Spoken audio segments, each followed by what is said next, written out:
નમસ્કાર, સાક્ષી મીડિયાના પહેલા અંકમાં આપ સૌનું સ્વાગત છે। હું શિલ્પા અને હું યાસ્મીન। સાક્ષી મીડિયા એ આપના બધાનો મીડિયા છે, જે તમારી સમસ્યાઓ પર માત્ર ચર્ચા જ નહીં કરે, પરંતુ તમારી સમસ્યાઓનો ઉકેલ કરશે। વીજળી, રસ્તા અને પીવાનું પાણી આ ત્રણ વસ્તુઓ આપના ગામની પ્રાથમિક જરૂરિયાત છે। આના અભાવથી આપના ગામના લોકોને ઘણી મોટી સમસ્યાનો સામનો કરવો પડે છે।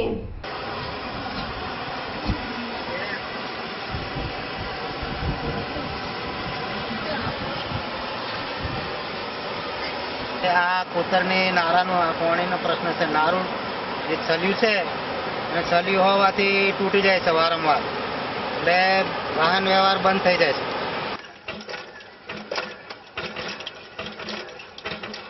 અમે તો કહીએ છીએ સાહેબ, આવે કોઈ તો કહીએ કે ભાઈ અમારે પાણીની તકલીફ છે, અમને અહીં આગળ બાયણામાં નળ નાખ્યાલો કે હેન્ડપંપ નાખ્યાલો, પણ કોઈ નહીં કરતા।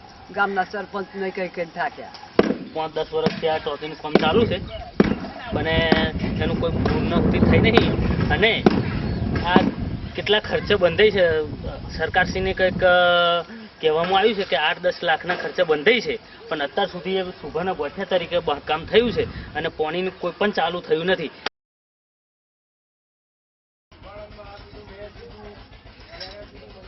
સ્ટ્રીટ લાઇટ નથી, ગ્રામજનો અંધારામાં જાય, અંધારામાં આવે, રાત્રે 12 વાગ્યા સુધી જવા આવવાનો કોઈ ટાઈમ નક્કી નહીં, કારણ કે મજૂરી પર વાળા કામ।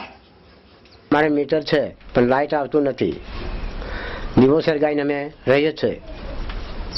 મીટરના પૈસા પણ અમે ભરી દીધા છે, પણ કોઈ હેડ પર મીટર જ કરવા આવતા નથી।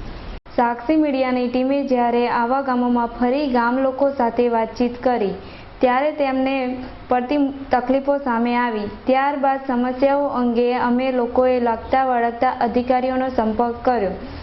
હા, તો અહીંયા જે રસ્તા ખરાબ છે બોરુ જવા માટે કાલોલથી, તો એના માટે જવાબદાર કોણ છે? કાલોલથી બોરુનો જે રસ્તો છે 3 કિલોમીટરનો, એના માટે PWD પંચાયત મમા જવાબદાર છે। હાલોલ તાલુકાના ઈશ્વરિયા ગામમાં છેલ્લા 1.5 મહિનાથી ગામને અન્ય 15 ગામો સાથે જોડતું નાળું લોકોની હાલાકીનું કેન્દ્ર બન્યું હતું। જ્યારે સાક્ષી મીડિયાની ટીમે ગામની મુલાકાત લીધી, ત્યારે આ બાબત તરત ધ્યાનમાં આવી। આ વાતને ગામ લોકોનું પણ સમર્થન મળ્યું હતું। આ પછી નાળાના પ્રશ્ને સાક્ષી મીડિયાએ PWD અધિકારી શ્રી RM પાંડેનો સંપર્ક સાધ્યો હતો। મીડિયાએ તેમને લોકોને પડતી હાલાકીથી માહિતગાર કર્યા હતા। સમસ્યાની રજૂઆત બાદ શ્રી પાંડેએ આ બાબતે ત્વરિત પગલાં લેવાની ખાતરી આપી હતી। હાલ તુરંત વાહનોની સવલત માટે રેતી અને કપચીથી ખાડાઓ પૂરી દેવામાં આવ્યા છે। તંત્રના આ પગલાંથી ગામ લોકોમાં આનંદની લાગણી પ્રવર્તી રહી છે અને વાહન વ્યવહાર શરૂ થઈ ગયો છે। 15 દિવસ પહેલાં ચોમાસામાં નાળું તૂટી ગયું હતું, ત્યારે મારે સ્કૂલમાં રજા પડતી હતી। ત્યાર પછી અહીંયા નાળા આગળ મેન્ટલ નાખીને રસ્તો ચાલુ કરી દીધો, એટલે હવે સ્કૂલમાં અવર જવર સારી રીતે થાય છે।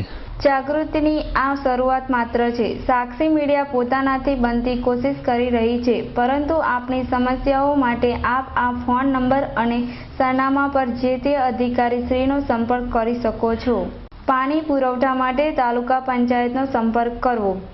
હાલોલ તાલુકા માટે આ ફોન નંબર ઉપર સંપર્ક કરો 220120।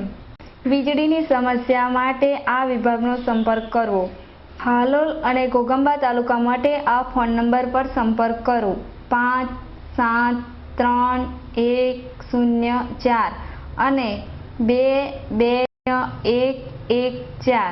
હાલોલ તાલુકા રસ્તાઓ માટે PWD વિભાગનો સંપર્ક કરવો 220602। જો તમે તમારી કોઈ અંગત સમસ્યા કે ગામની સમસ્યાને અમારા કાર્યક્રમમાં સમાવેશ કરવા માંગો છો, તો પત્ર લખીને અમને મોકલાવી શકો છો। અમારું સરનામું છે સાક્ષી મીડિયા, પોસ્ટ બોક્સ નંબર 10, તાલુકો હાલોલ, જિલ્લો પંચમહાલ। અમારો નંબર છે 9228849114। સાક્ષી મીડિયાના બીજા અંકમાં ફરીથી મુલાકાત થશે. નમસ્કાર.